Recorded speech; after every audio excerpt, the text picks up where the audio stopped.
Magandang umaga, Pilipinas. Narito ang latest sa lagay ng ating panahon.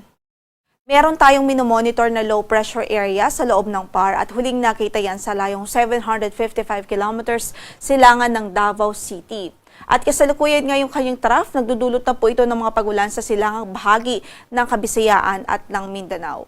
Based po sa ating analysis ngayong umaga ay naka-red na po tayo. Ang ibig sabihin po niya ay mataas na ang tsansang mabuo ito bilang isang bagyo within the next 24 hours. At sakaling mabuo ito bilang isang bagyo ay bibigyan po natin ito ng local name na Bagyong Ada. Ito po kung sakali ang magiging unang bagyo natin ngayong taon. Generally ay northwestward o pahilagang kanluran ang kanyang magiging pagkilos sa araw na ito. So ine-expect po talaga natin ang paglapit nito sa ating kalupaan. At based na rin po sa ating forecast, posible po na by Friday o Saturday ang pinakamalapit na proximity nito sa ating landmass. So dalawang senaryo po ang posible dito na nakikita natin. Possible po na ang close approach niya by Friday or Saturday dito sa silangang bahagi ng Visayas or Eastern Visayas and eventually po ay mag-recurve po siya o kaya naman ay posible nga din ang landfall scenario kung kaya't patuloy tayong mag-antabay sa magiging update ng Pag-asa dahil since low pressure area pa lang po ito at medyo may kalayuan pa, meron pa rin po tayong kinikonsider na uncertainties. At sakaling may maging bagyo po ito, agad-agad po tayong magtataas ng tropical cyclone wind signal, lalong-lalo na po dito sa silangang bahagi ng Visayas at ilang bahagi ng Mindanao. Kaya't patuloy na mag-antabay sa magiging update at magiging progress nitong weather disturbance mula po dito sa Pag-asa Weather Forecasting Center.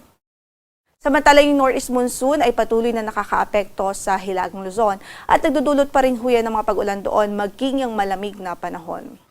So sa forecast nga po natin, asahan natin ang maulap na papawirin na may mga kalat-kalat na pag-ulan o mga pag-ulan dahil sa amihan dito sa Cagayan, Isabela at Aurora. Samantala sa natitirang bahagi pa ng Cagayan Valley, sa Cordillera Administrative Region, asahan natin ang maulap na papawirin at mahihinang pagbuhos ng ulan dahil din po yan sa amihan ng northeast monsoon. Dito naman sa natitirang bahagi pa ng Northern Luzon, dito sa Ilocos Region, at natitirang bahagi pa ng Central Luzon, ay inaasahan natin ang bahagyang maulap hanggang sa maulap na papawirin at may mga isolated o pulong-pulong mahihinang mga pagulan lamang dahil sa amihan.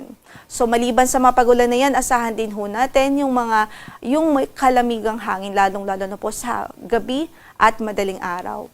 Dito naman sa Metro Manila at natitirang bahagi pa ng Luzon, asahan natin ang generally fair weather naman liban sa mga localized thunderstorms, especially sa hapon at gabi. Para sa pagtaya ng ating temperatura sa Baguio, malamig pa rin, 15 to 24 ang magiging agwat ng temperatura, 22 to 31 sa Lawag, 21 to 27 sa Tugigaraw, 24 to 31 naman sa Metro Manila at sa Tagaytay ay 20 to 29 degrees Celsius, habang sa Legazpi ay 24 to 31 degrees Celsius. Samantala, para sa pagtaya ng ating panahon dito sa Kabisayaan at Mindanao, so ine-expect nga po natin magiging maulan dito sa Eastern Visayas, Caraga Region at maging dito po sa Davao Region at dito sa Camiguin, Misamis Oriental at Bukidnon, yan ay dulot ng trough ng low pressure area na minomonitor natin sa loob ng PAR. So sa mga kababayan natin dyan, patuloy natin silang pinag-iingat sa mga posible po na mga localized na pagbaha dahil sa mga pag-ulan na ito.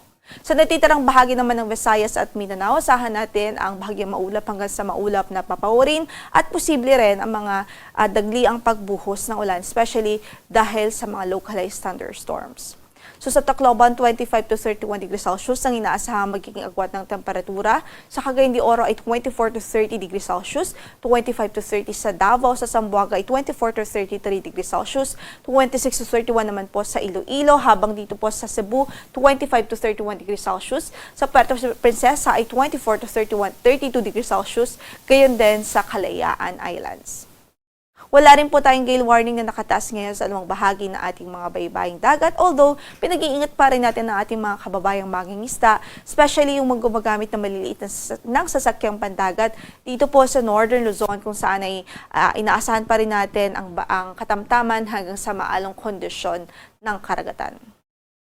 Ang sunrise natin for today is 6:25 in the morning at lulubog ang araw mamaya sa ganap na alas 5:46 ng gabi.